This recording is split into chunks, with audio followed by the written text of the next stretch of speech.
The House will be in order.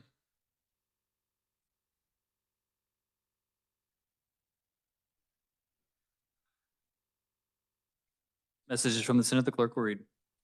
Announcing the Senate herewith transmits certificate of action by the Senate on HB 2513, an act concerning making and concerning appropriations for the fiscal years ending June 30, 2026, June 30, 2027, June 30, 2028, June 30, 2029, and June 30, 2030 for state agencies. By a vote of 21 yeas and 18 nays, the motion on sections 87F and 88A portion failing to receive the required two-thirds constitutional majority vote of the members elected or appointed to the Senate voting in the affirmative, the line item did not pass. By a vote of 23 yeas and 16 nays, the motion on sections 87G, 88A portion, and 88L failing to receive the required two-thirds constitutional majority vote of the members elected or appointed by the Senate voting in the affirmative, the line item did not pass. By a vote of 27 yeas, having received the required two-thirds constitutional majority vote of the members elected or appointed to the Senate voting in the affirmative, the line item did pass. By a vote of 28 yeas and 11 nays, the motion on sections 26A portion, 53B, 54W, 54U, 78DD, 81H, 88K, 96D, 153, and 155 having received the required two-thirds constitutional majority vote of the members elected or appointed to the Senate voting in the affirmative, the line item did pass. There being no motion on the other line items, the line item vetoes were sustained. The Senate adopts the Conference Committee report on HB 2043. The Speaker recognizes Majority Leader Croft for a motion to suspend Joint Rule 4K. Mr. Speaker, pursuant to subsection K of Joint Rule 4 of the Joint Rules of the Senate and the House of Representatives, I move the rules be suspended for the purpose of considering Senate Bill 300 and Senate Bill 430. You've heard the motion. All those in favor signify by saying aye. All those opposed, no. The ayes appear to have it. The ayes do have it. The motion passes. Speaker recognizes Representative Hoheisel for a motion to adopt the Conference Committee report on Senate Bill 300.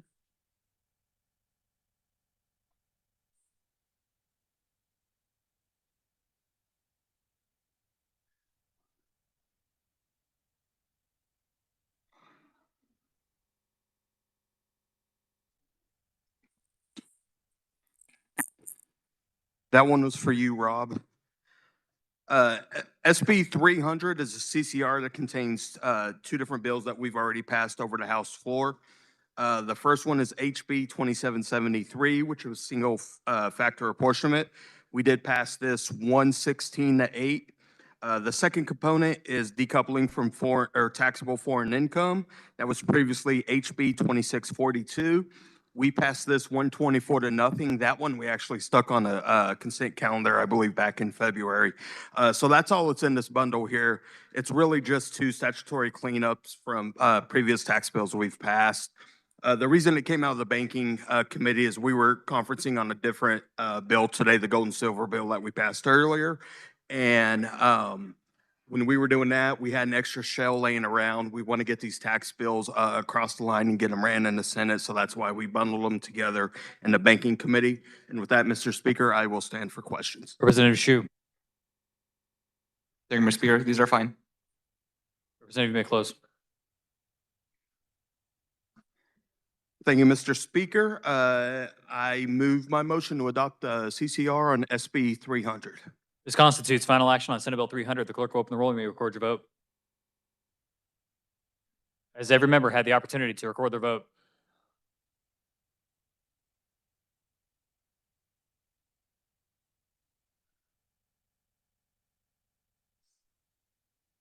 Representative Vaughn is excused.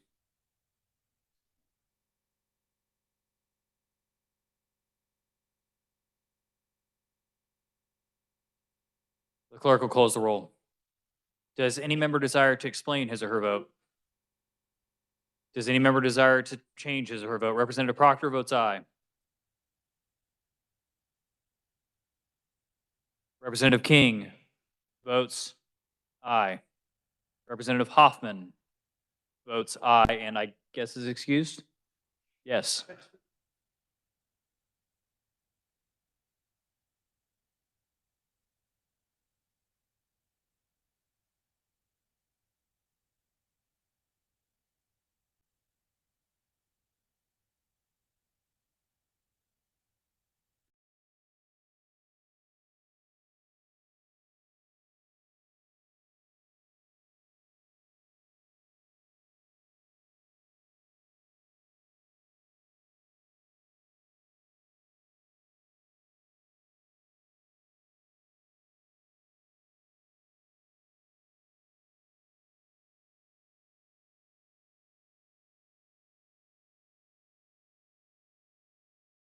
Representative Turk is excused.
Representative Carlin votes aye. Representative Wassinger is excused. Representative Owsley votes aye. Are there any further changes of votes? Seeing none, with 121 having voted in favor and 0 against the passage of Senate Bill 300, the same having received a constitutional majority, the bill is hereby declared passed. Clerk will record the vote.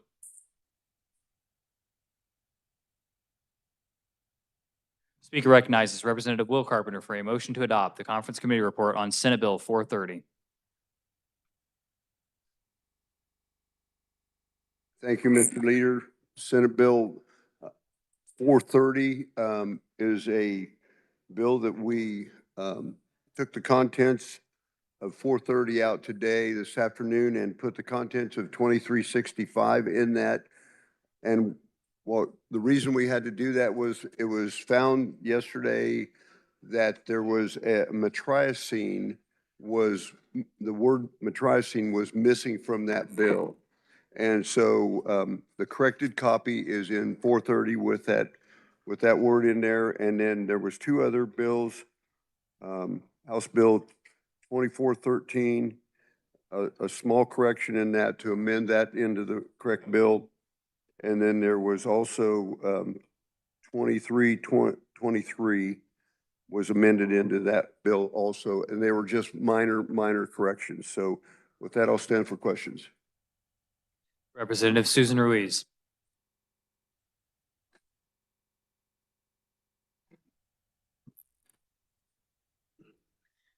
Thank you, Mr. Speaker.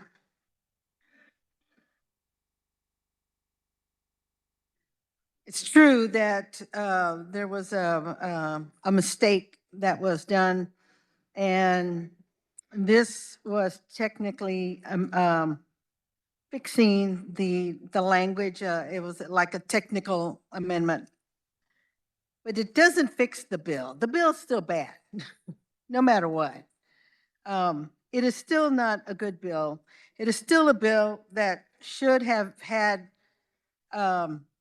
a lot more discussion, and moving the metrogyning into Schedule I totally makes it illegal. And it's unfortunate that all we hear about is about the 7-OH, which is a derivative of kratom. And we hear about kids who are trying to get high and overdose on the 7-OH. But there's actually like 3 derivatives of kratom. And so the metrogyning that has now been included into the bill is an alkaloid that's another substance that some have said that you can get high off of or potentially overdose. But it's the 7-OH is the one that gets all of the attention. Kratom itself, the natural substance, it grows from a tree. It's been used for centuries to control pain. It is for pain management. And people in Kansas, all over the country, have been using this. There's an estimated 180,000 Kansans who are currently using the powder form of kratom. And they're using it, and I've already spoken about this, that they're using it for pain management. They're using it to be able to walk, be able to get out of bed, be able to go back to work, be able to focus, be able to concentrate, lowering their thoughts of suicide, lowering depression. Veterans are now using it in order to try to help treat the PTSD. People who are on heroin, trying to get off of heroin, have to then go on methadone, which is another opioid. But there's people who are having success of getting off of the heroin and using the kratom, the powder form, in order to be able to manage their cravings for the heroin and successfully come off of the heroin. What this bill does for those 180,000 people who have not overdosed, they're not taking the 7-OH, they are using the protein, the natural powder form of the kratom.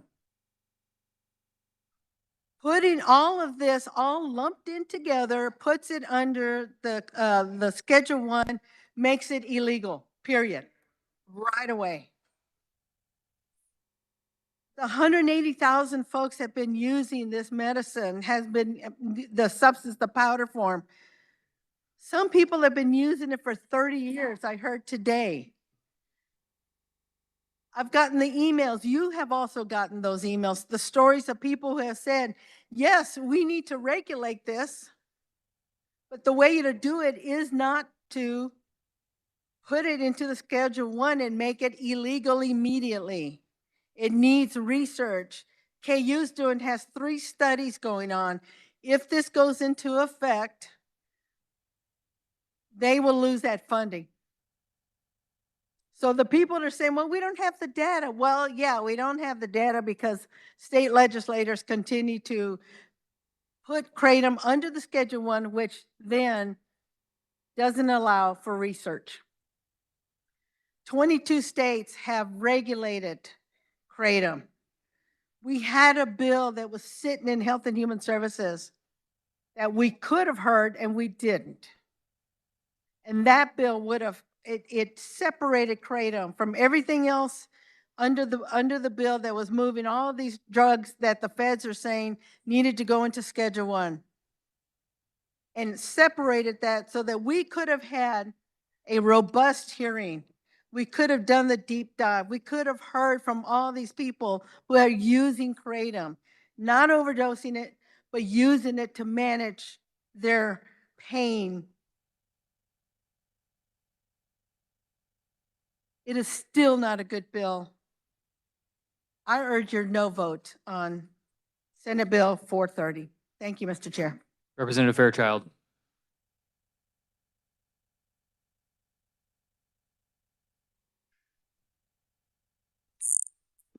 Thank you, Mr. Speaker.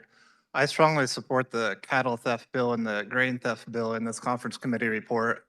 However, I won't be able to vote for it because I'm not in favor of the kratom ban, even though this may just be a technical change to the bill that we passed. I just don't believe that it's a good public policy to ban kratom entirely. I think it's better just to regulate it, have a age requirement for it. I just don't think the complete bans work very good or that's a good idea, but I just want to go on record as being clear that I certainly am not against the cattle theft bill or the grain theft bill, and I voted in favor of both of those bills previously.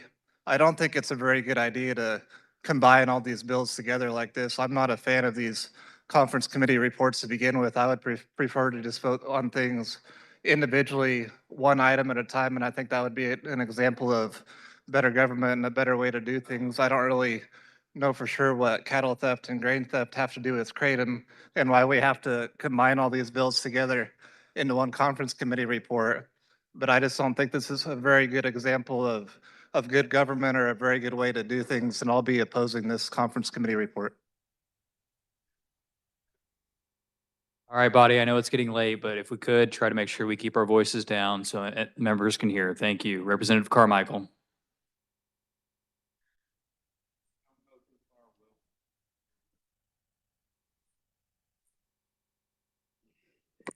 Thank you, Mr. Speaker. I do have some questions for my friend, the chair. And by the way, I'd be remiss if I didn't acknowledge our friendship and thank you for what you've done and what I've learned from you in the last 13 years. I wish you well, my friend. Thank you, Doug. Now, with that being said, unfortunately, I've got some questions. Get after it. I like that. That's one of the Willisms. Get after it. Okay, the two bills unrelated to Kratom, I take it from the argument that I just heard here, one of them has to do with grain theft. Can you explain to me what the problem is? And as importantly, what is the consequence if we don't fix it tonight? Well, first I want to say that these bills have already been signed by the governor, so this is just a technical cleanup. Section 1 on the first bill, 2413, this just amends the two sections together of 2413 and 2347, so it just makes them match. They're two different bills from, and then the second one, Section 2, expungement, it is 2323 from 2025, amends that statute to match the statutes of House of this year's bill 2393. And then we also added the contents of 2365 into 430 with just one word, which was Right. okay. Okay, but let's stay with the two things that have nothing to do with Kratom. There they are. I understand. Okay. But my question is, what happens if we don't fix this? Because I'm thinking real strong about voting against this over the Kratom issue, but I need to know what the collateral damage is if we don't reconcile the other statutes. If I told you, I'd be guessing. I just know that they're merging those bills together. I appreciate your candor and I appreciate your answer. Thank you.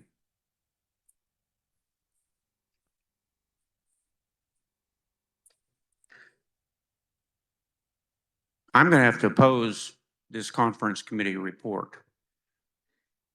This is a real reflection of what happens when you try to do the people's business under the circumstances that we are doing the people's business.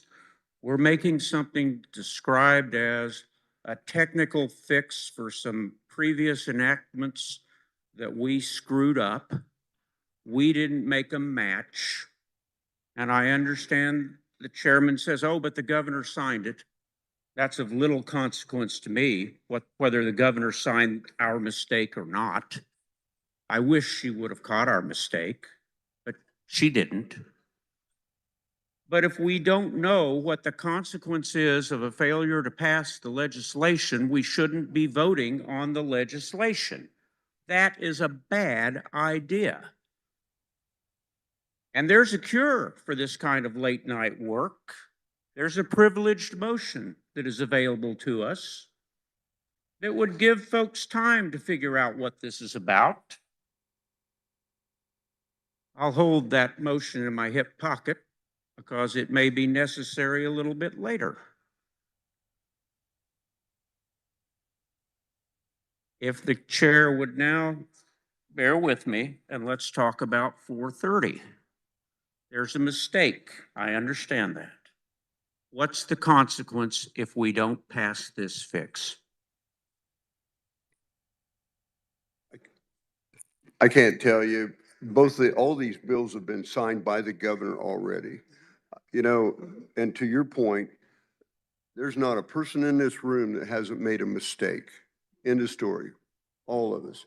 And a mistake was made, a mistake was caught. This is fixing it. If you choose not to support it, that's your privilege. But it has nothing to do with anything except correcting a mistake that was found.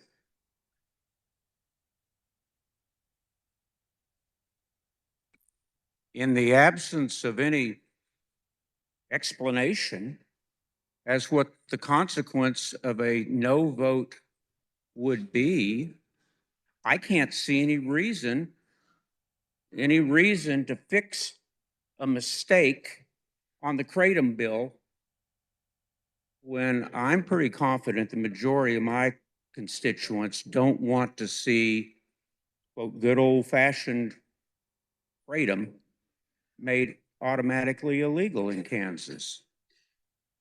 And so if nobody can explain to me what the bad impact is, other than the fact that we made mistakes, the governor made mistakes, and mistakes were made, then I'm not going to support the bill because I want the mistakes to stay, because that may well make the Kratom ban, unenforceable. And that's exactly the outcome that I want to see. So I'm not going to support this. I'm also not going to make the privileged motion at this moment. I urge you to simply reject this conference committee report, explain to your constituents that nobody on the floor on the last night of the session could explain what the bill does and what the effect of the bill would be. Thank you, Mr. Speaker. Representative Haskins.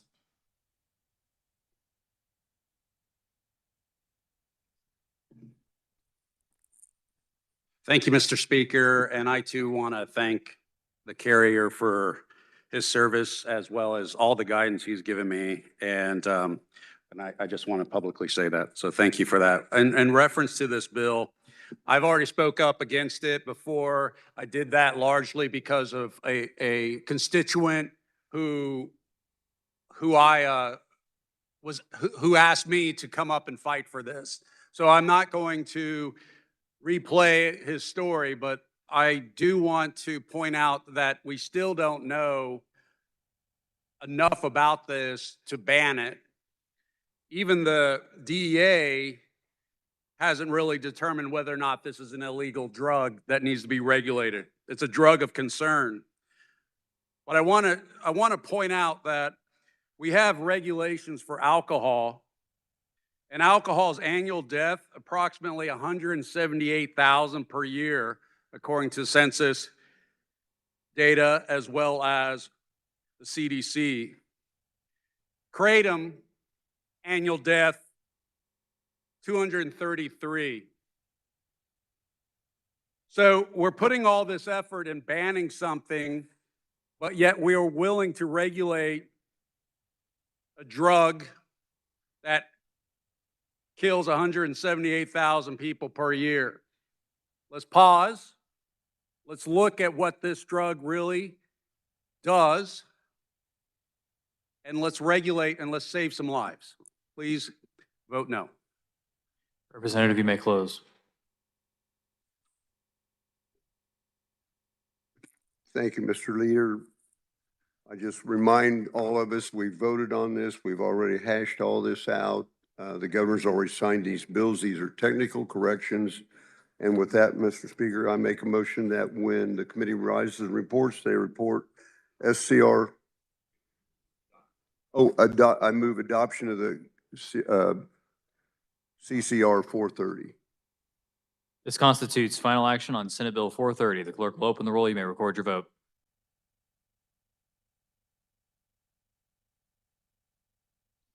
Has every member had the opportunity to record their vote?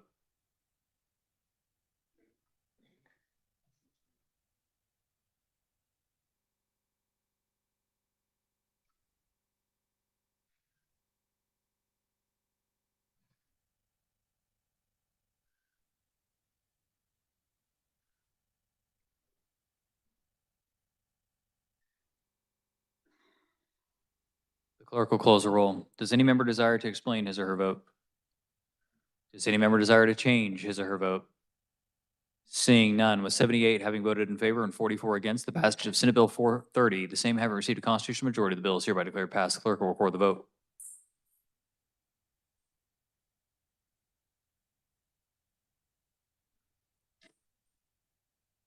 Speaker recognizes Representative Adam Smith for a motion to adopt the Conference Committee report on House Bill 2043.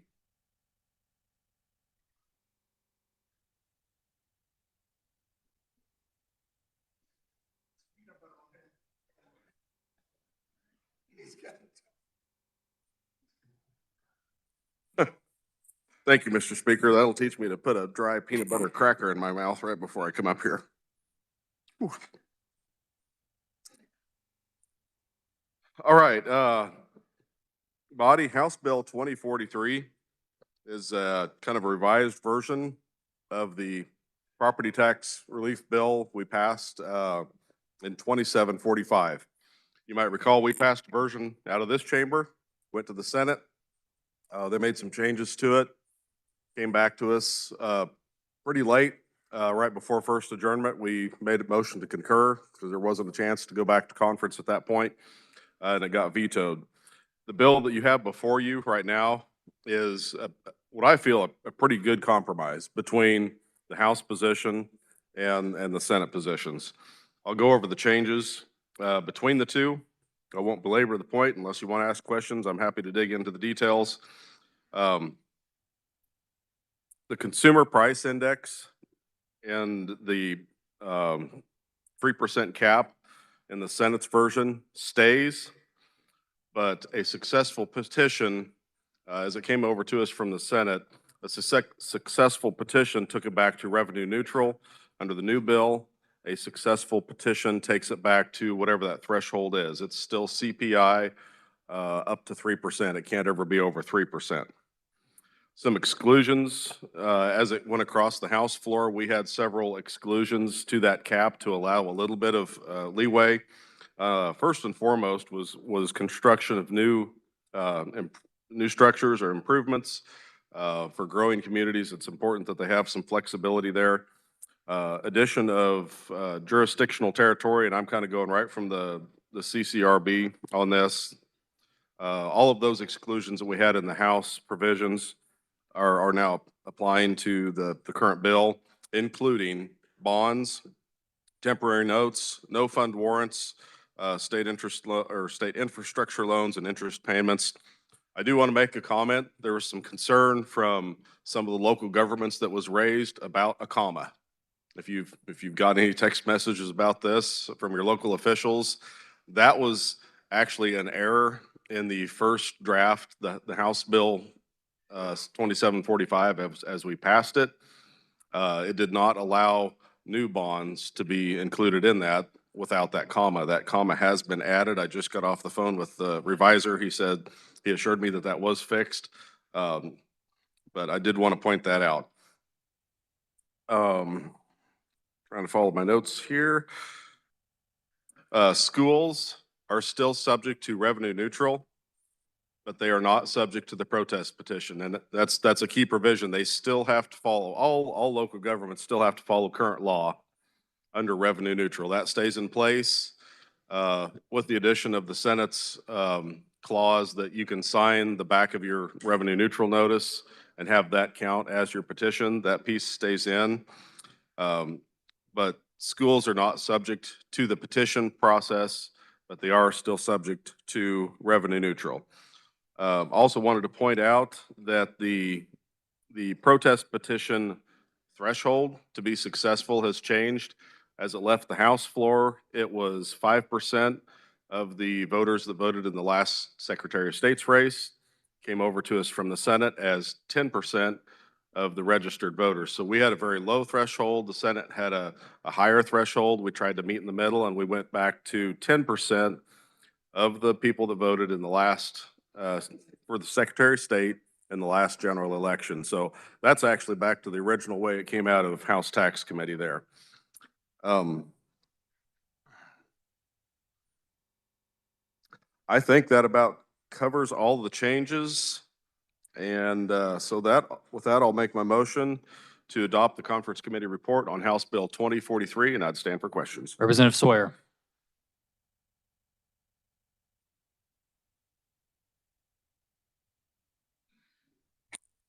Thank you, Mr. Speaker. I think the chairman did a pretty good job of outlining what the conference committee report does. I rise in support of the conference committee report. You know, when this bill left the House, I supported it. But the last time we voted on it, after the Senate had taken out, You may continue, Representative. after the Senate had taken out our exceptions for things like bond and interest and new construction, I couldn't support it anymore, so I opposed it. But those are back in there now. This version is very close to what came out of the House with some minor changes. So this is property tax relief. You know, we need to encourage local governments to hold down spending, and this does that. And you know, when we had testimony in tax committee on the original bill, the Kansas Action for Children testified in favor of the bill, had done a study. If we'd had this in place for the last 10 years, said it would have saved about $700 million in property tax relief across the state. So I urge you to support this bill. Representative Shu. Thank you, Mr. Speaker. May I ask the carrier question? I had one of my cities concerned that there is an exemption for expiring TIFs, but there's no exemption for active TIFs. And so they are generating tax increment from an active TIF, but they have to pass that directly to the developer. And so I don't think that would be considered new construction, but it would count against their levy, correct? How would it count against their levy? I think it would just count as a revenue that they're getting. It was their concern. I'm not entirely sure how TIFs work and all the other economic development programs. I do know that when some of those things, some of them get rebates, some of them get kind of an exemption that kind of slowly stair steps off as far as the percentage of valuation or taxes that go on the books as taxable value. Essentially, what the exemption tries to capture is if you've got an existing TIF, as that expires and that valuation comes onto the books and it's taxable value, that adds to the tax base. I'm not sure if that answers your question, but Yeah, I think there just is a little bit of ambiguity on their part on what happens to the increment that they're generating. Again, they don't think that it counts towards the new construction part, and it's not an expiring TIF. And so they're just not sure what that revenue counts as. So if it's not excluded, then they would have to reduce their mills by even more, even though it's not revenue that the city is actually getting. They have to pass it directly to the developer. And so you don't have to answer that, but I'm opposed to this bill for that reason. I think there are some questions there regarding the TIF in addition to a variety of other concerns. Thank you, Mr. Speaker. Representative Burkamp.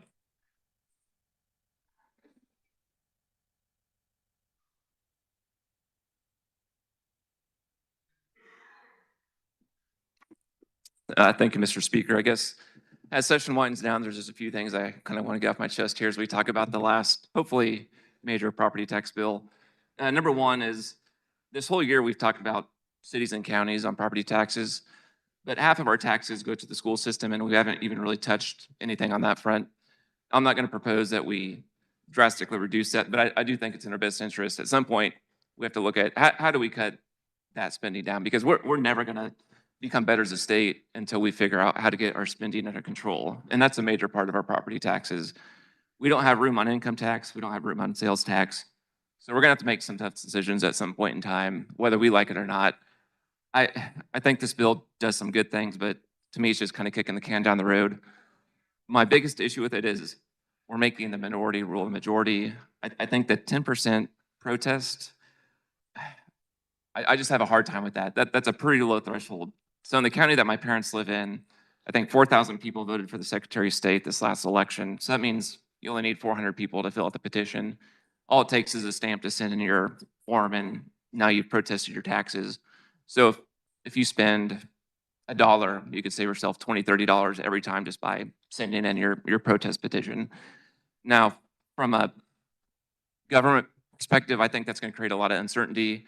What's that going to do for your budgeting forecast? Are you going to face this recall every year? Or are you not? I'm just worried that it's going to make planning very difficult for these entities. And where I live at in Sedgwick County, I think we have a pretty fiscally responsible county commission. I think they do a very good job. The communities where I represent, you see these people day to day, so they know if they're not making good decisions, they're going to face recourse. To me, we live in a republic, and the people you elect are responsible for the decisions. We don't really live in a democracy where the minority gets to rule. So those are my concerns. I haven't fully made up my mind, but just want to get that off my chest before end of session. So thank you for listening to me one last time. Representative Schreiber.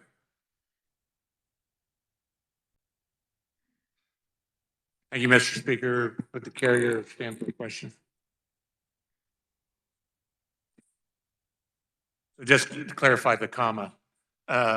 So if, where the comma is now, if there are new bonds after July 1, 2026, those are still additive to over that 3% limit, correct? Yes, that's correct. In paragraph 4 there, on line 3 of that, it says, in support of such payments and payments made to public building commissions, there's a comma after that first payments that wasn't in the original version, so that kind of lumped all that together.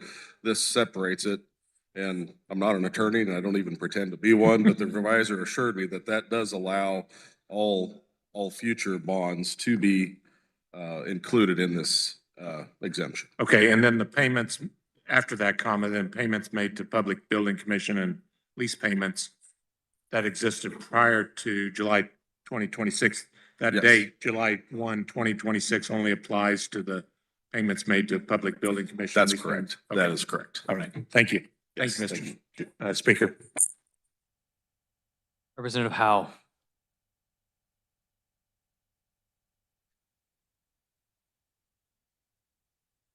Thank you, Mr. Speaker. I am here to just speak on an issue related to HB 2043, not to speak against it by any measure.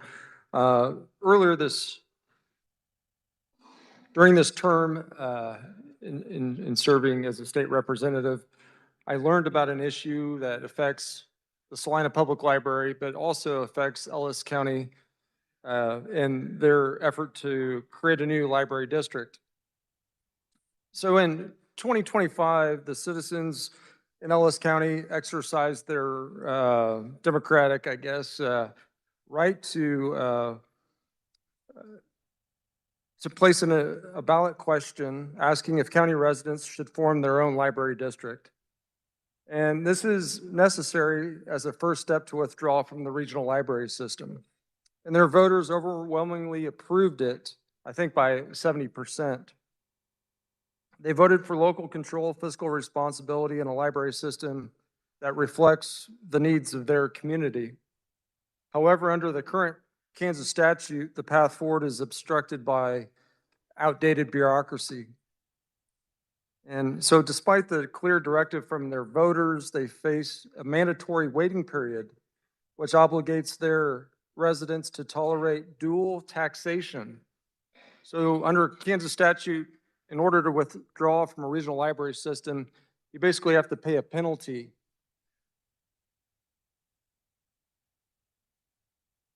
They are currently required to pay levies for both their new local district and the regional library system simultaneously. So they are concerned that with a 3% revenue cap, that makes the transition perhaps mathematically impossible. And if that fails, then the higher regional tax is automatically reinstated. So I just wanted to come here on the record to tell them, and as well as Salina Public Library, who's also interested in potentially withdrawing from the regional library system, that I will work with them. I will work with the State Library Board, potentially the Legislative Coordinating Council, to find a path forward to ensure that perhaps we can update some of our statutes, find a solution so our libraries aren't duly taxed and penalized under an outdated statute. So thank you, Mr. Speaker. Representative, you may close.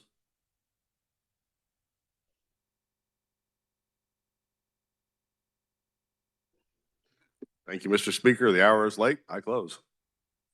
This constitutes final action on House Bill 2043. The clerk will open the roll. You may record your vote. Has every member had the opportunity to record their vote?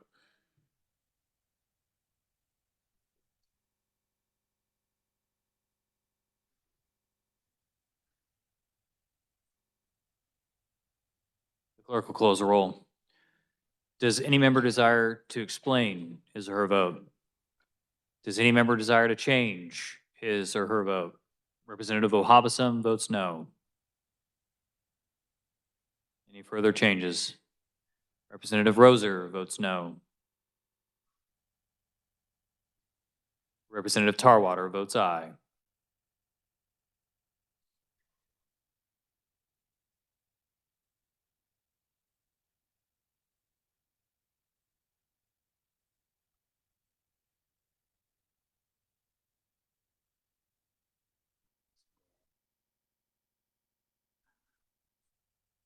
Representative Storm is excused.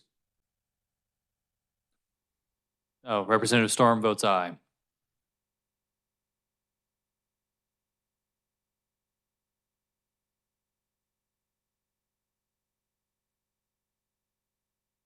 Representative Haskins votes no.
Representative Bohai votes aye.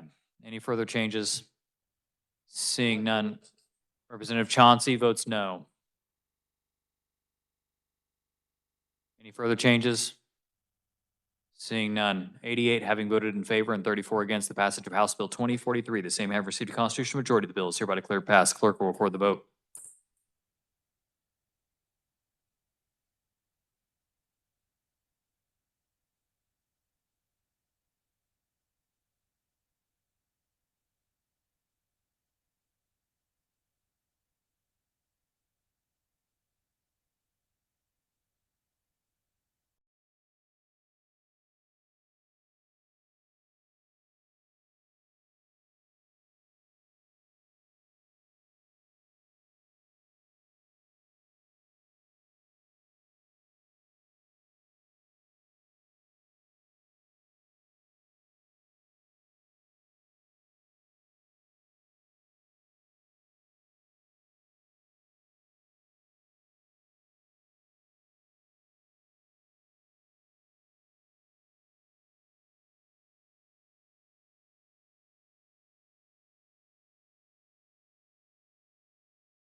Reports of standing committees, the clerk will read. Your Committee on Calendar and Printing recommends on requests for resolutions and certificates that request by Lisa Mosier, Wanda Brownlee Page, Belinda Wynn, Don Wolf, Virgil Weigel be approved, and the Chief Clerk of the House be directed to order the printing of said certificates and order drafting of said resolutions. The Speaker recognizes Majority Leader Croft to adopt the calendar and printing report.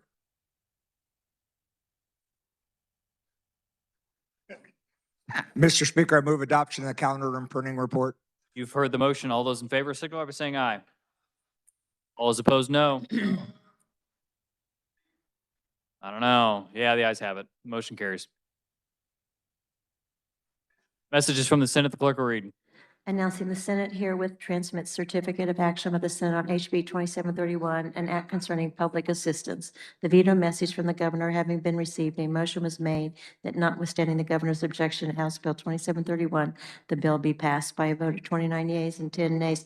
The motion having received the required two-thirds constitutional majority of the members elected or appointed to the Senate, voting in the affirmative, the bill passed.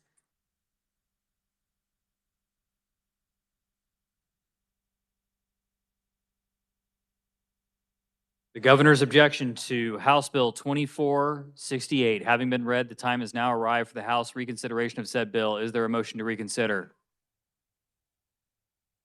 There being no motion to reconsider, the Speaker rules the bill has been reconsidered and the veto is sustained.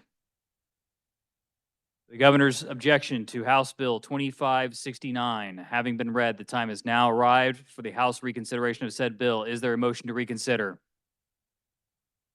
There being no motion to reconsider, the Speaker rules that the bill has been reconsidered and the veto is sustained. The governor's objection to House Bill 2587 having been read, the time has now arrived for the House reconsideration of said bill. Is there a motion to reconsider? Seeing none. There being no motion to reconsider, the Speaker rules the bill has been reconsidered and the veto is sustained. The governor's objection to House Bill 2651 having been read, the time has now arrived for the House reconsideration of said bill. Is there a motion? There being no motion to reconsider, the Speaker rules the bill has been reconsidered and the veto is sustained. The governor's objection to House Bill 2745 having been read, the time has now arrived for the House reconsideration of said bill. Is there a motion to reconsider? There being no motion to reconsider, the Speaker rules the bill has been reconsidered and the veto is sustained.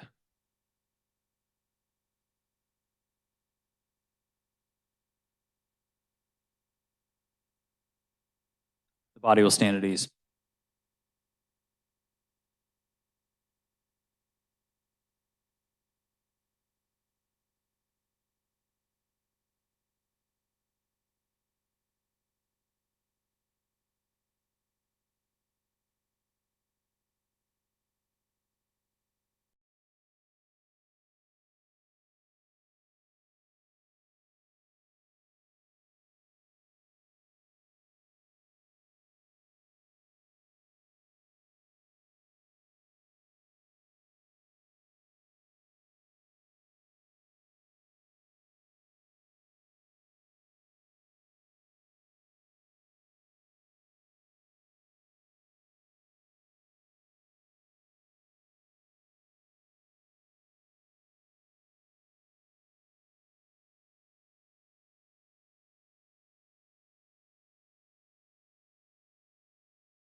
Speaker recognizes Representative McNorton.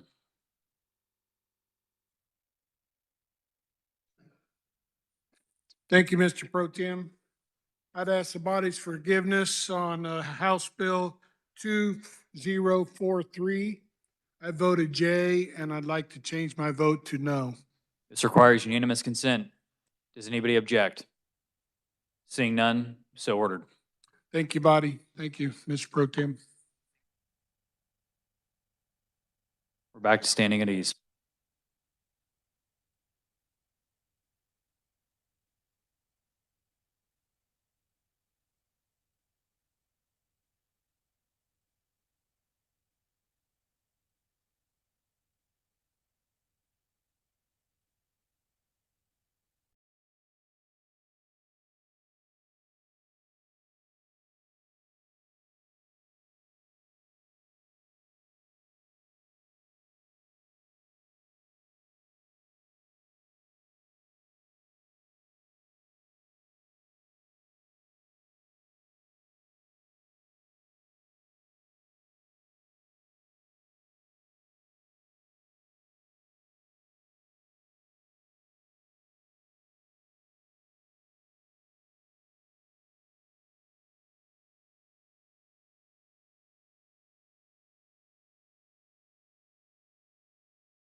Are there announcements?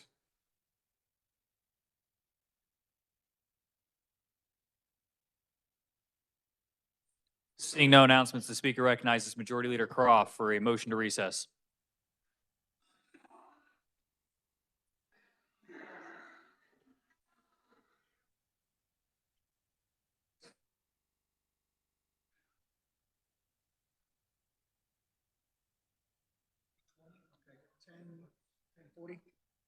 Okay, Republicans, we are going to calendar immediately upon recess in the old Supreme Court. Mr. Speaker, I move we stand in recess until 10:40 PM or 22:40. You've heard the motion. All those in favor signify by saying aye. All those in favor signify by saying aye. All those opposed, no. The ayes appear to have it. The ayes do have it. We're in recess.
The House will be in order. Speaker recognizes the Majority Leader for a motion to suspend Rule 4K. Mr. Speaker, pursuant to subsection K of Joint Rule 4 of the Joint Rules of the Senate and the House of Representatives, I move the rules be suspended for the purpose of considering House Bill 2029, House Bill 2535, and House Bill 2763. You've heard the motion. All those in favor signify by saying aye. Opposed, no. The ayes appear to have it. The ayes do have it. Motion passes. Speaker recognizes Representative Adam Smith for a motion to adopt the Conference Committee report on Senate Bill 82.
Good to go. Yeah. My apologies, body, and Mr. Speaker, I got my bills mixed up there for a second. Senate Bill 82 is the bill that we saw just earlier this evening. It had the ethanol tax credits, the child care expense for businesses tax credit, the gun storage, guns and ammunition storage tax credit. It repealed several tax credits, and it extended the Rural Opportunity Zone program. This is the exact same bill without the Rural Opportunity Zone. So we still have the ethanol tax credit program, the child care, existing child care program expansion for that tax credit, the gun safe storage, and then kind of the repeal of all the obsolete tax credits. So with that, Mr. Speaker, I better make my motion here. I move to adopt the Conference Committee report on Senate Bill 82, and I'll stand for questions. Is there discussion? Speaker recognizes Representative Sawyer. Thank you, Mr. Speaker. I rise in support of this Conference Committee report on Senate Bill 82. I think, for me personally, I think the child care tax credits are very, very important. It's a $3 million program that we currently have. This makes it easier for businesses to use it. And I think it's important that we do that. So child care is very, very important in the state of Kansas, and I think we need to do that. So I think for no other reason alone, you should support the bill because of that. Having said that, I am going to defend the ethanol fuel tax credits. E15, E20, E30, these are much cleaner fuels. So I think we ought to encourage people to use those cleaner fuels. In addition to that, it helps our farmers in Kansas. This program, we have a current $5 million program in place that isn't being used well. So replacing it with this program will get used. It's $2.5 million. It sunsets after 3 years. So it's $2.5 million for 3 years. It's not a large runaway tax credit, but it will encourage more gas stations to go to these cleaner fuels. Now, it's funny, in my part of South Wichita, the stations are already selling these.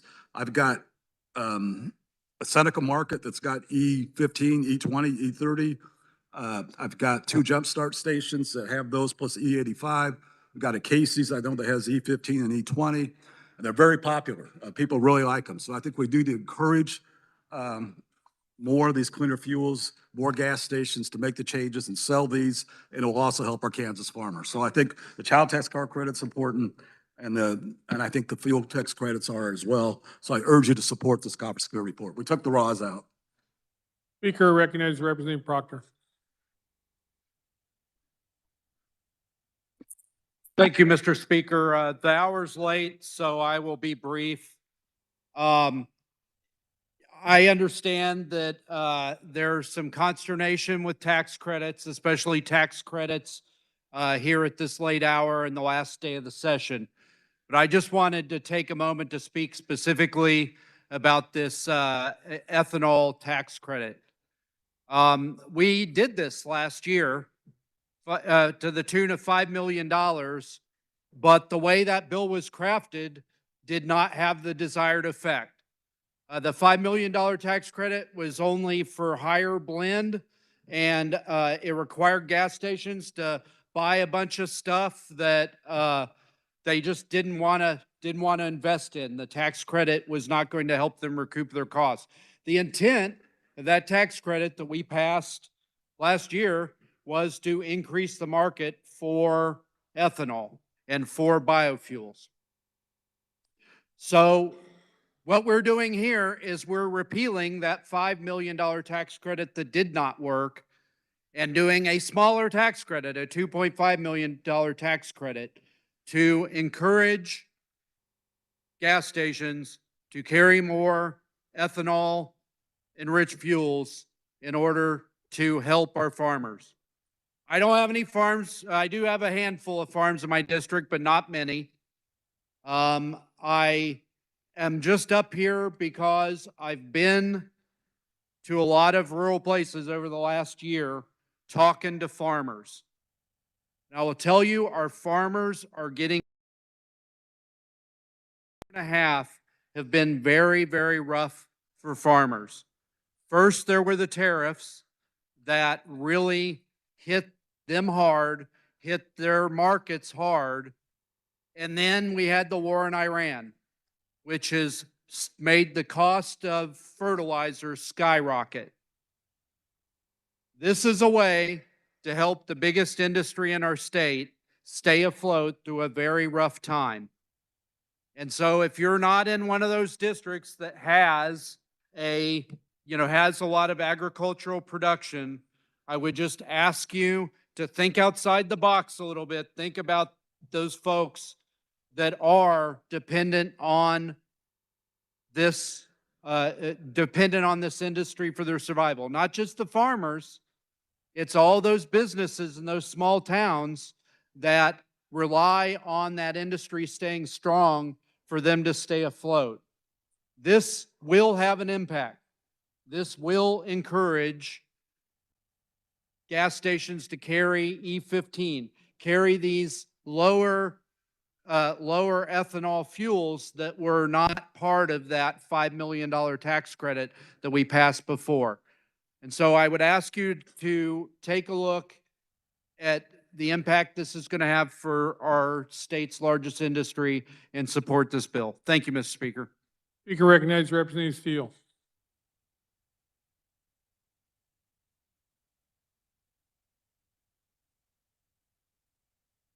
Thank you, Mr. Speaker. Body, we are better than this. This is bad policy at the last minute at 11 o'clock at night.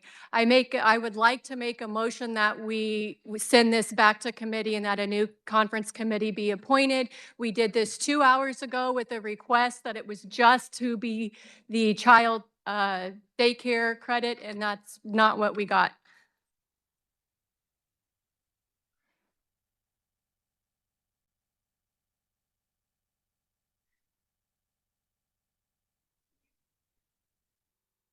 You did.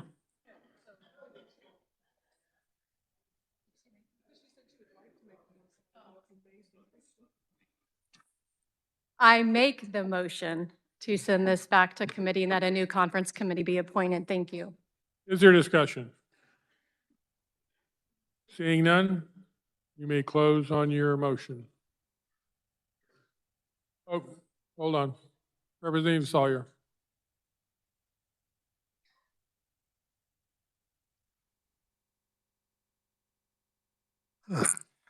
I rise in opposition to this motion. We've worked on this in conference a couple of times. I think the child tax care credit piece is very important. If we send it back now, I think we lose that. I do think I said there is some value in the ethanol as well, but both helping our Kansas farmers and help encouraging more stations to sell cleaner fuels, the E15, the E20, the E30 fuels. So I would urge you not to support this because I think this would probably kill it because I have a feeling we won't have time to go back to conference. So I urge you to vote no. Is there any further discussion? Seeing none? Yep. Representative Tarwater. Thank you, Mr. Speaker. I'll try to make this short because we did talk about this quite a bit in caucus or calendar. On the child tax credit, we can come back early if we can't get to it tonight, we can come back early next year and get that done and make it effective January 1st. We've done that in the past with other tax plans. Also, I want to point out that while we're trying to help farmers with this, there is nothing in this bill that says the ethanol has to be made in Kansas. And so there's no guarantee that our farmers are going to get the benefit of that. As a matter of fact, Case uses the #1 producer or seller of E15.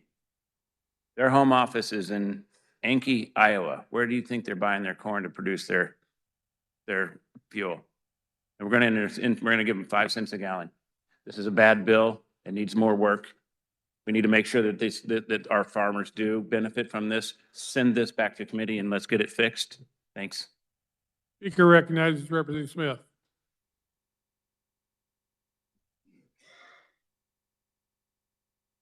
Thank you, Mr. Speaker. I understand the intent of this motion. I do rise in opposition. If you don't like it, let's just vote it down. If you like it, let's vote for it. This is Groundhog Day with this bill, so let's just put it to rest. Either it passes or either it fails, but I'd oppose this motion. Seeing no further discussion, Representative, you may close. Mr. Speaker, I close. Thank you. A yes vote sends us back to conference. No vote keeps it here on the floor. You've heard the motion by Representative Steele. All those in favor signify by saying aye. Opposed, no. Noes appear to have it. The noes do have it. The motion fails. We're back on the bill. The Speaker recognizes Representative Carmichael.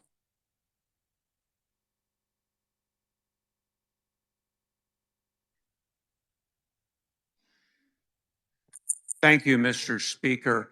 To return to the principal bill and specifically the remarks of the distinguished representative from Leavenworth, I'm glad to say that on our last night of service together, we found something that we can agree upon, and that is that the Trump tariffs are crushing Kansas agriculture. Thank you, Mr. Speaker. Seeing no further discussion, you may close.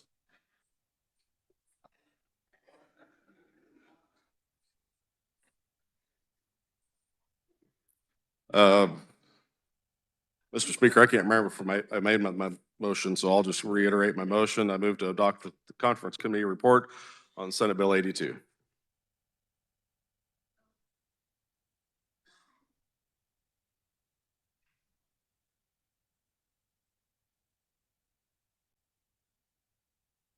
This constitutes final action on Senate Bill 82. The clerk will open the roll. You may record your vote.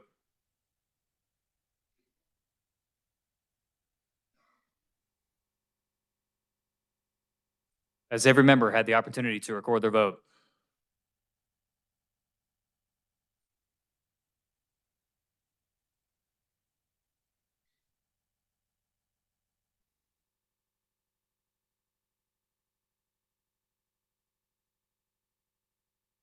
The clerk will close the roll. Does any member desire to explain his or her vote? Does any member desire to change his or her vote? Seeing none, with Representative Bohai votes aye.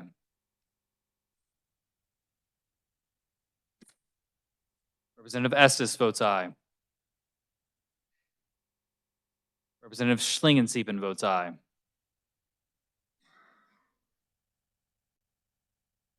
Any further changes? Representative Ward votes aye. Any further changes? Representative Howerton votes aye. Representative Simmons votes aye.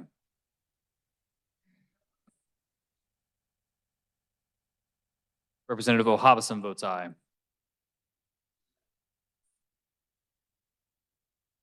Representative Vaughn votes aye. Any further changes? Seeing none. With 76 having voted in favor and 45 against the passage of Senate Bill 82, the same having received a constitutional majority, the bill is hereby declared passed. Clerk will record the vote.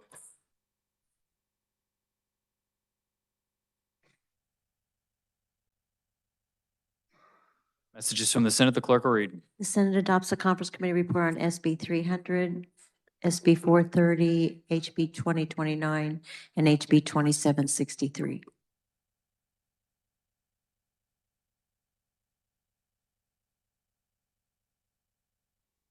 The Speaker recognizes Representative Waymaster for a motion to adopt the conference committee report on. Oh, hold on, belay my last.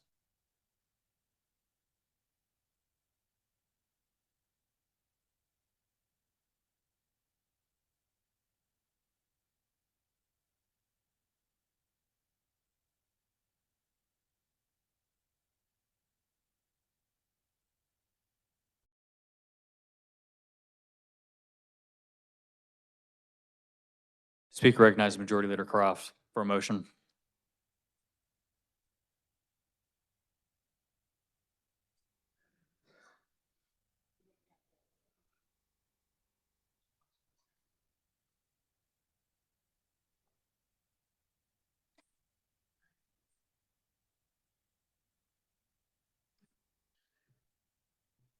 You need to call me or you already did? Okay. Mr. Speaker, I move we suspend Joint Rule 3F requiring conference committee reports to be distributed at least 30 minutes prior to consideration to allow consideration on the conference committee report on House Bill 2029 and House Bill 2763. For the motion, all in favor signify by saying aye. All opposed, no. The ayes have it, the motion carries. The Speaker recognizes Representative Waymaster for a motion to adopt the conference committee report on House Bill 2029.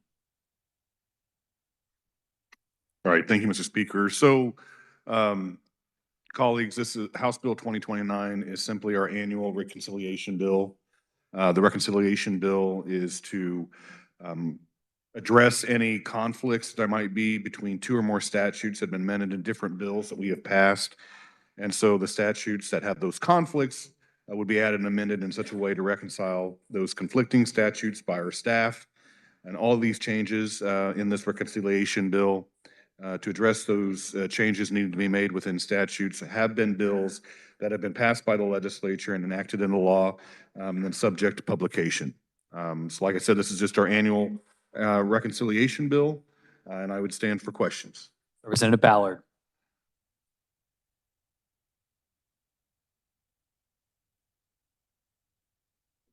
Thank you, Mr. Speaker. And the carrier of the bill did an excellent job of explaining what it is. It is our annual reconciliation bill. And basically it's something we do all the time. And I would ask that you support it as well. Thank you, Mr. Speaker. Representative, you may close. All right, thank you, Mr. Speaker. So I move that we adopt the conference committee report on House Bill 2029. I move my motion. This constitutes final action on House Bill 2029. The clerk will open the roll. You may record your vote.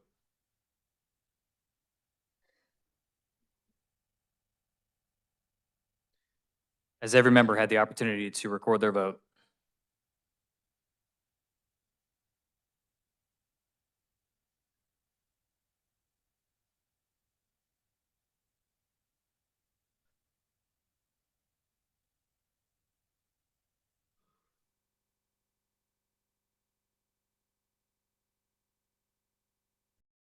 The clerk will close the roll.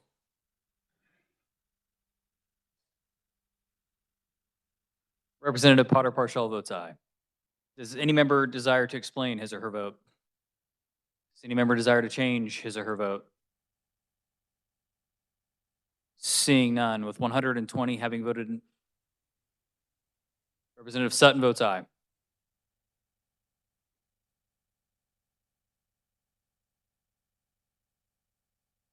With 121 having voted in favor and 0 against the passage of House Bill 2029, the same having received a constitutional majority, the bill is hereby declared passed. Clerk will record the vote.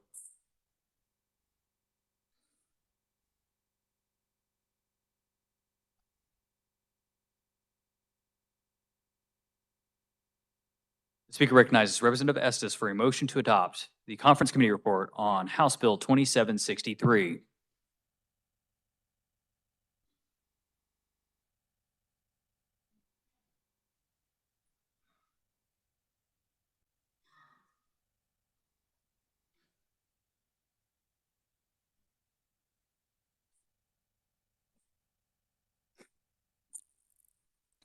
Thank you, Mr. Speaker.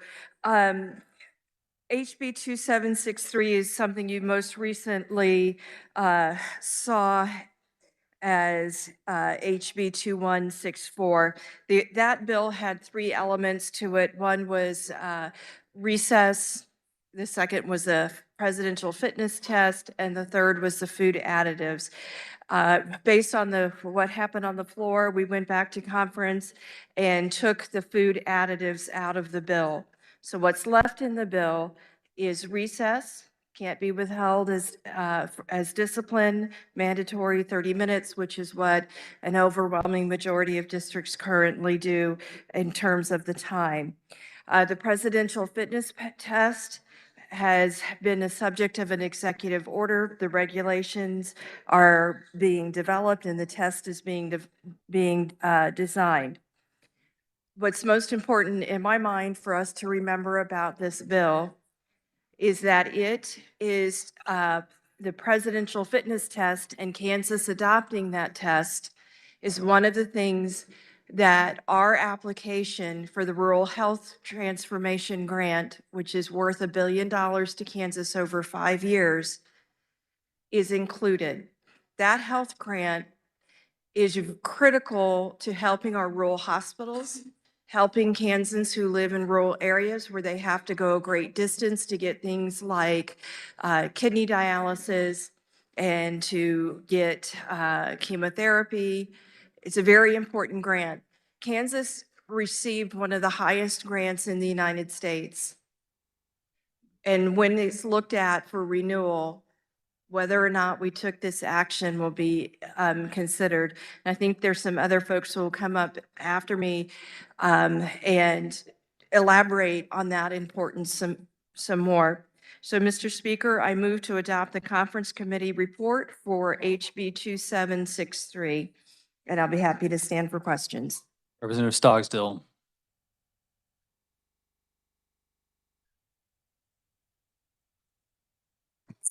Thank you, Mr. Speaker.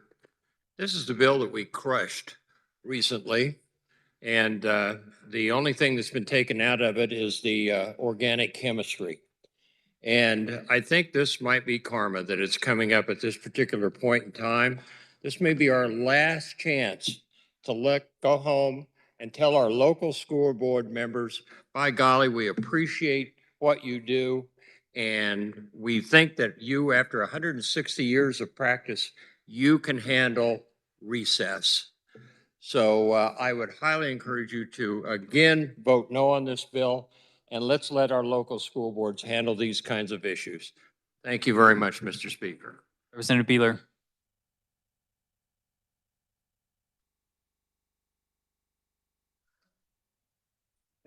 Thank you, Mr. Speaker. And regardless of what you think about recess or the presidential fitness test, I do want to go back and talk about what the presenter mentioned. Kansas received the 6th highest award in the nation for the Rural Health Transformation Program. That's a performance-based grant program that exists between CMS and KDHE Health. You have to, once you're awarded those grants, you have to perform, and there are performance metrics against them to be eligible for additional grants. The presidential fitness test is mandated for the school year 2028. So school districts are going to have to be in compliance with it if we're going to be eligible for further rural health transformation grants or within that program.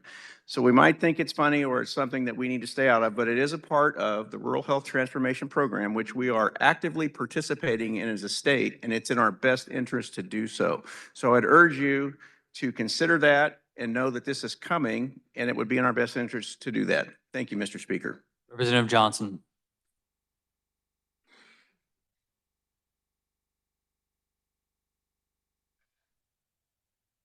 Thank you, Mr. Speaker. I come up to brag. Baser Linwood High School School District is the most physically fit district in the state of Kansas, period, exclamation point. All the statistics show that. We have incredible programming. Our girls powerlifting team set national records. We have the most developed physical fitness program all the way down into grade schools. That being said, why not? We need this money for our hospitals. And I strongly support this bill because it doesn't affect my district at all. And most districts are already doing this. I support them, but our hospitals need this more. Thank you. Representative, you may close.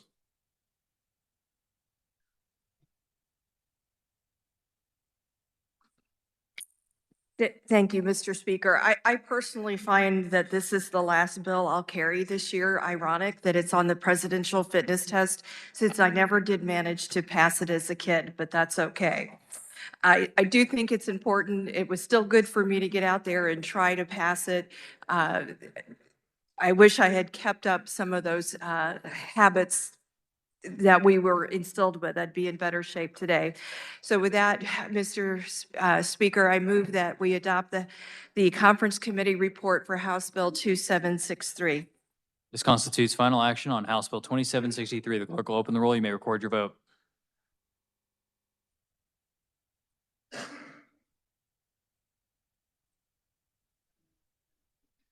Has every member had the opportunity to record their vote?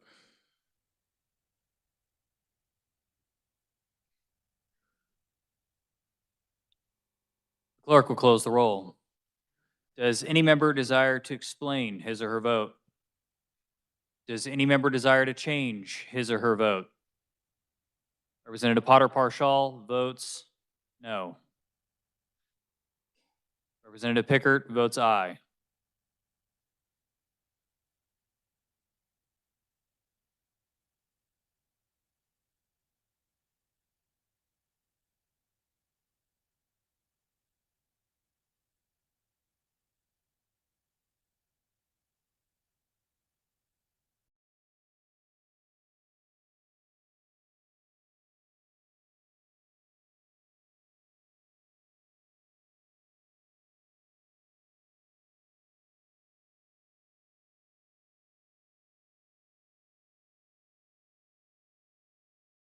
Representative Cywart votes aye.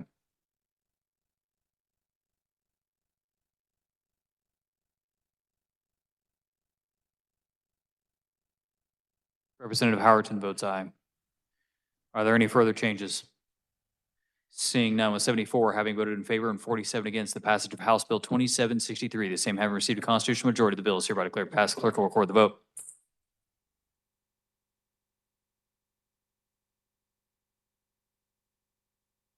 The body will stand at ease.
The House will be in order. Messages from the Senate, the clerk will read. Announcing adoption of HCR 5008 as amended. The Speaker recognizes Representative Adam Smith for a motion to concur on HCR 5008.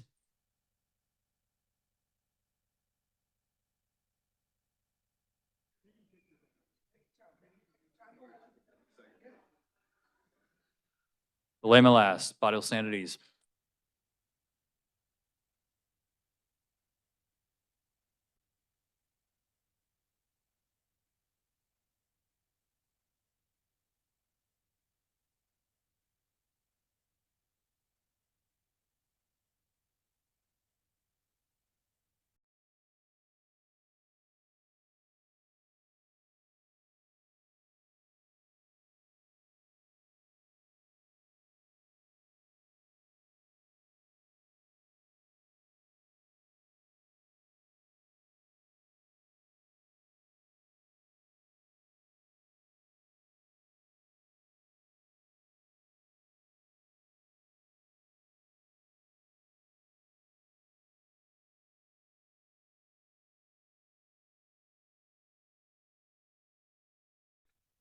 Speaker recognizes Representative Smith.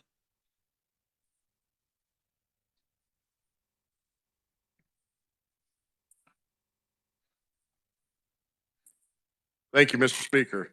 HCR 5008 is a constitutional amendment sent over to us from the fine members of the Senate. Just a bit ago, I apologize for being late. I had to actually print this off and read it. I would like to commend the Senate. They have passed the rolling average. This constitutional amendment allows for the determination of valuation based on the lesser of fair market value or the average fair market value of that portion as defined by law. Problem is, the first sentence says the legislature may provide for valuation limits for any classes of subclasses of property. So they passed the rolling average, but they also passed the 3% cap. This is very similar to what we've seen before. Not really much difference.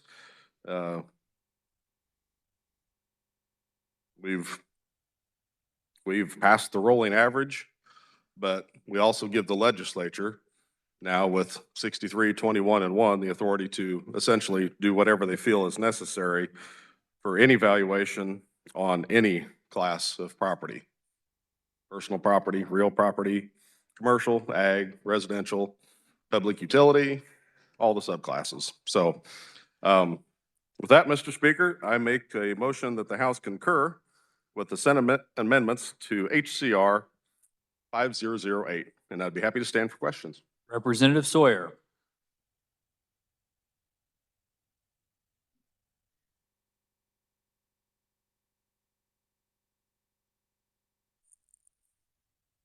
Would the chairman stand for a question? So essentially, it's the same thing. We keep voting down. Not exactly, but yes. This is different language. Yeah. In the end, it's the same. We have voted this down. Valuation caps are a bad idea. Artificial caps are not good. They create inequities. They don't provide property tax relief. Some people's taxes will go down, some will go up, because when you lower the values, all the mill levies go up. So this will guarantee mill levies going up. It'll guarantee car taxes go up, because car taxes are based on the average county mill levy. So that's what it does. Some people's taxes go down, some go up. Everybody's car taxes go up. It isn't really property tax relief. It's not a good idea. And over time, those inequities get really huge and create lots of other problems, and they create problems in the real estate markets. We have voted this down because artificial caps are not a good idea, and I think we need to keep voting it down. I urge you to vote no. Seeing no further discussion, you may close.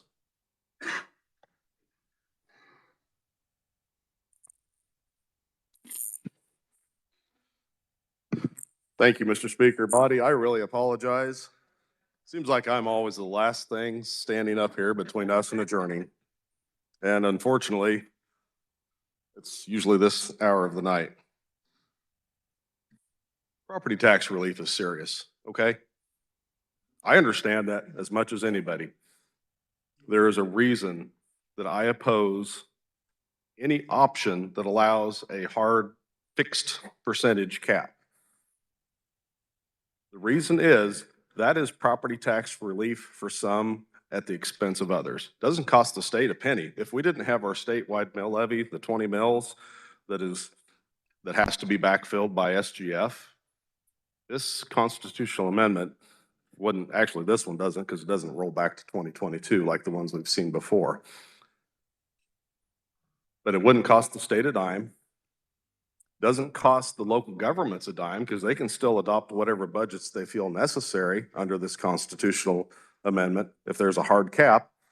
So where does the tax relief come from? If you've got a property that's increased 20, 25, 30% in value, you're going to get tax relief. But who's paying for it? Where's that money coming from?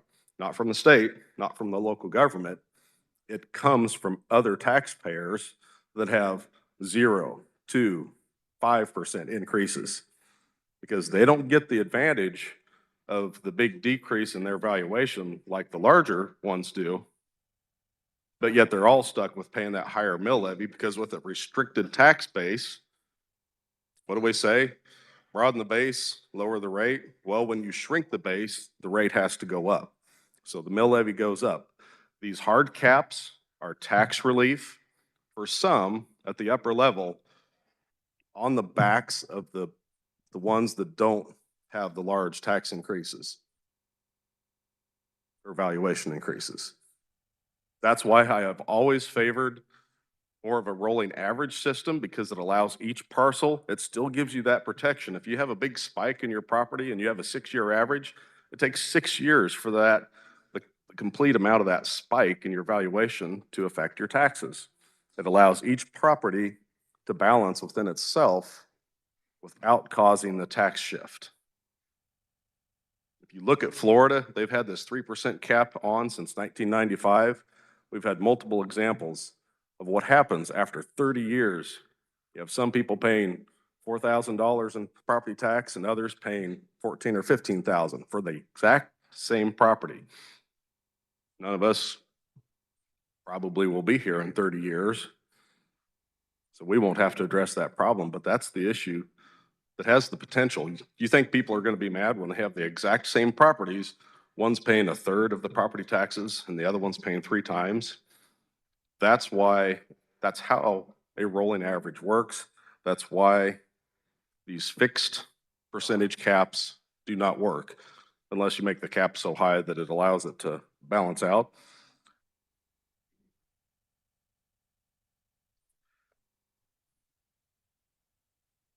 Property tax relief is tough.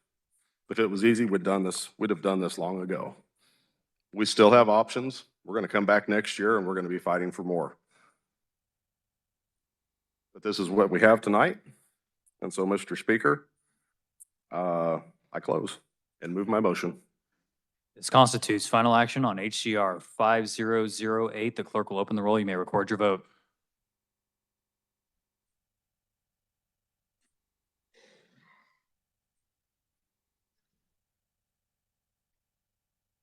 Has every member had the opportunity to record their vote?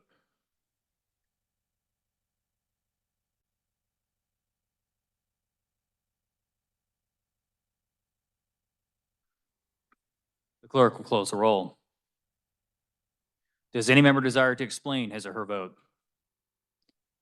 Does any member desire to change his or her vote?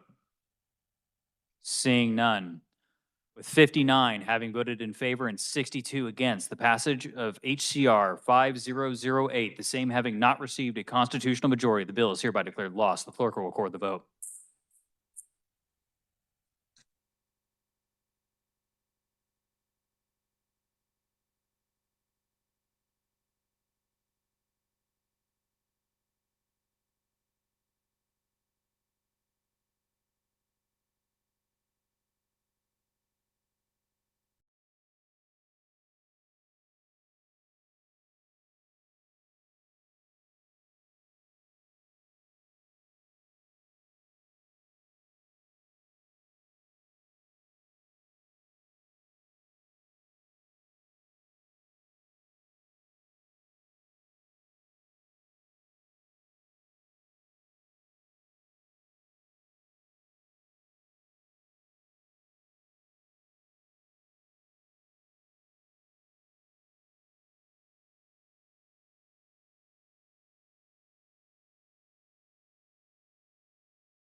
Messages from the Senate, the clerk will read. The Senate adopts the Conference Committee report on SB 82 and HB 2535, announcing adoption of SCR 1626. Introduction of original motions and House resolutions, the clerk will read. SCR 1626 by Senators Masterson, Blasey, and Sykes, a concurrent resolution relating to the adjournment sine die of the Senate and the House of Representatives during the 2026 regular session of the Legislature. Be it resolved by the Senate of the State of Kansas, the House of Representatives concurring therein, that the Legislature shall adjourn sine die at the close of business of the daily session convened on April 10th, 2026. And be it further resolved that the members of the Legislature attending a meeting of the Joint Committee on Administrative Rules and Regulations and the Education Funding Task Force held in April 2026 shall receive compensation, travel expenses, and subsistence allowances as provided by law, notwithstanding the provisions of Section 26 of 2026 House Bill Number 2513.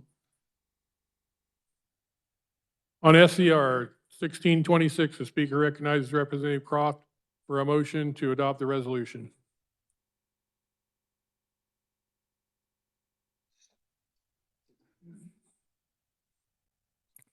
Mr. Speaker, I move adoption of SCR 1626. You've heard the motion. All those in favor signify by saying aye. All opposed, no. Motion carries. We aren't done. We're not done. That's just the resolution. A little bit early there, young man. I'm not sure who rang the bell, but that was a pretty sweet sound tonight.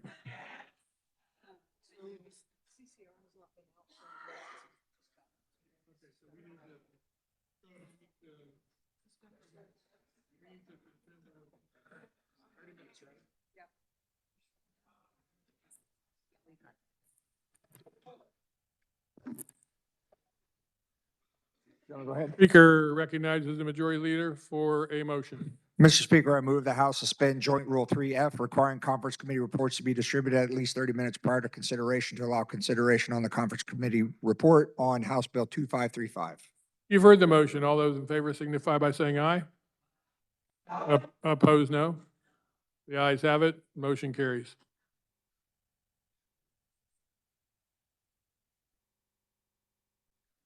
Speaker recognizes Representative Adam Smith for a motion to adopt the conference committee report on House Bill 2535.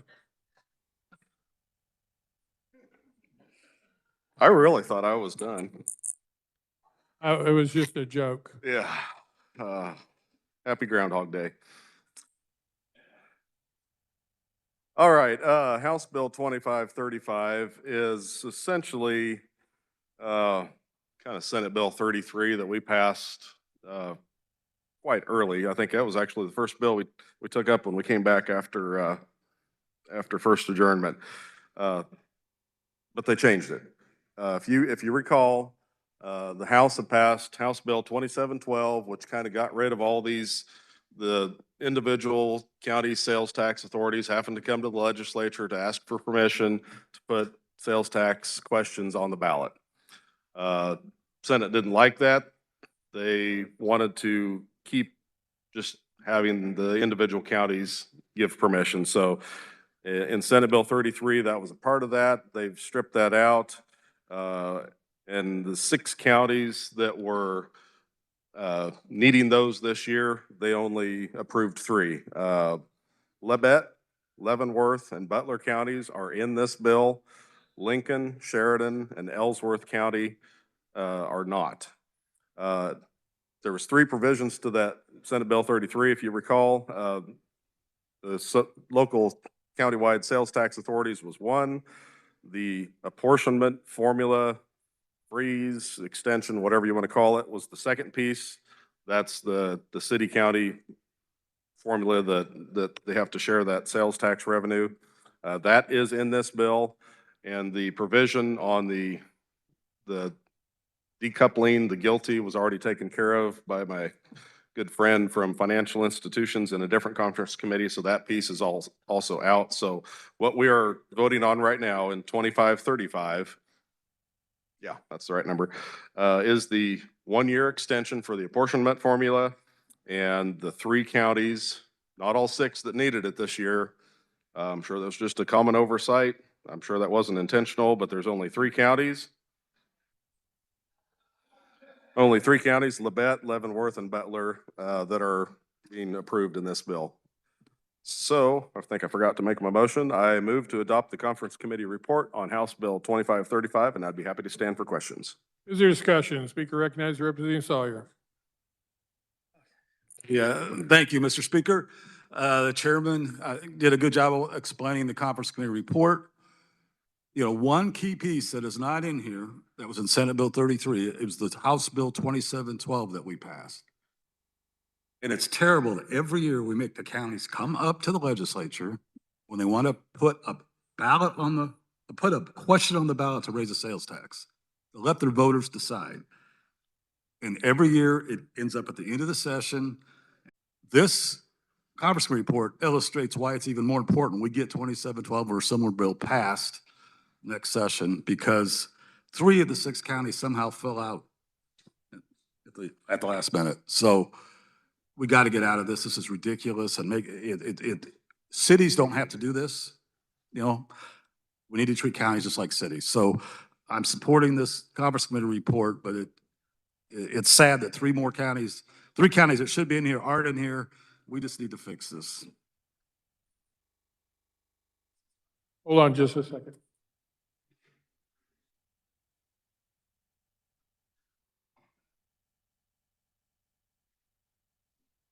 Okay, Speaker recognizes Representative Waymaster. Thank you, Mr. Speaker. I've had lengthy conversations with the tax chair, not only this evening in regards to House Bill 2535, but even before session had began, because 2 of the counties that were not included, and I'll allude to the reason why they're not included. Actually, one of those counties in my district, Ellsworth County, has already held the vote by their electors. And they needed to be included. I believe the previous speaker said House Bill 2612. That was supposed to encompass all counties in the state of Kansas.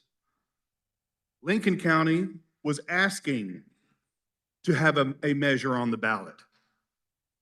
But because of political theater, they were not included. And that was explicitly stated on the Senate floor. So with that, Mr. Speaker, I make a substitute motion to not adopt House Bill 2535. You've heard the motion. This is a debatable motion. Is there discussion? Speaker recognizes Representative Minix. Nope. Okay. Is there any further?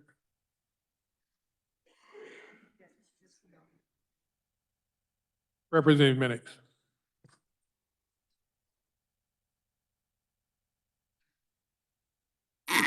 Thank you, Mr. Speaker. One of the counties affected that was not included is Sheridan County. And I want to apologize to the people of Sheridan County that this has taken so long during this session. I wish this was something that we had taken care of a couple months ago. I strongly believe that the local units of government who represent the same constituents that I do have the opportunity and the freedom to put that on a ballot for their people to decide. I think it's ludicrous to come to Topeka to ask permission for something like this.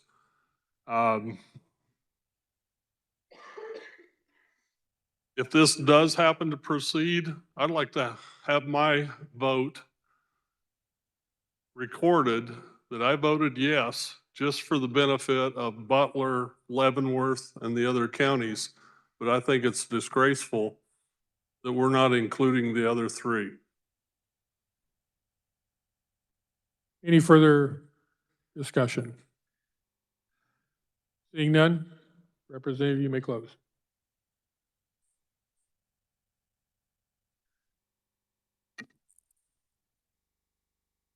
I think I need to apologize to the body for a little bit. I don't think many of you have seen that much emotion from me at the well.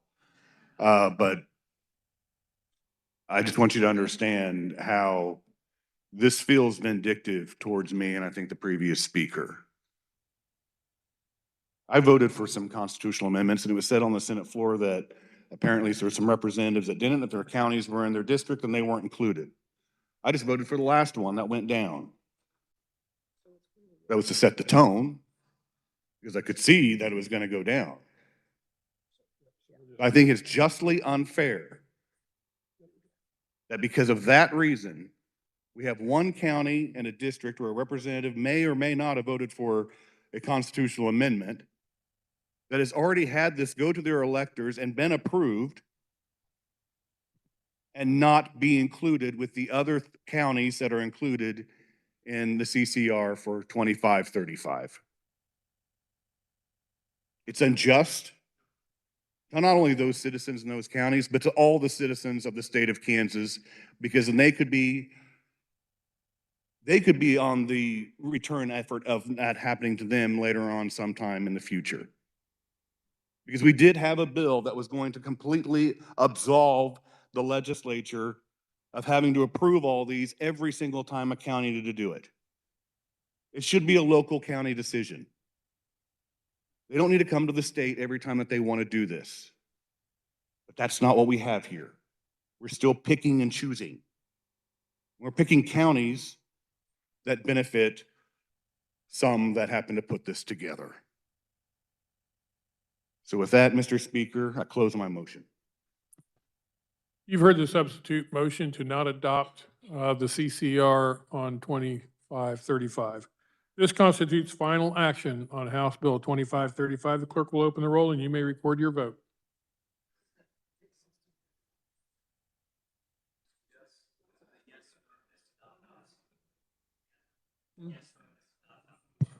A yes vote is to not adopt. A no vote is to continue on the bill or on the CCR.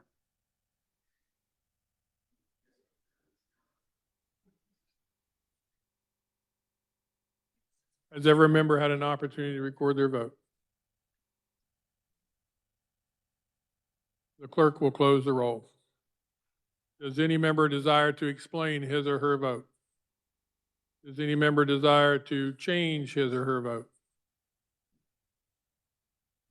Seeing none, 100. No. Representative Humphries votes no. Any further changes of vote?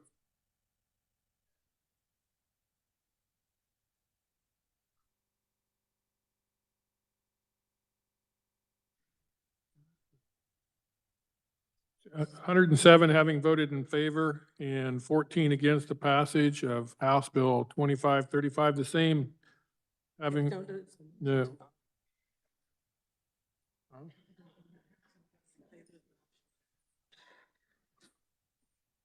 Having voted in favor of the motion to not adopt the conference committee report, the bill fails. The clerk will record the vote. There's no script for that one.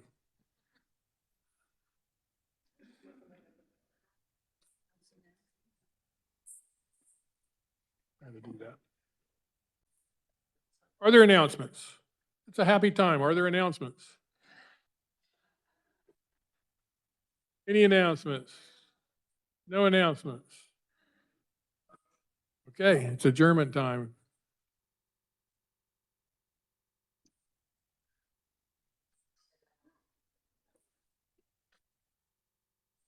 Hold on, they got to pull up the script for this.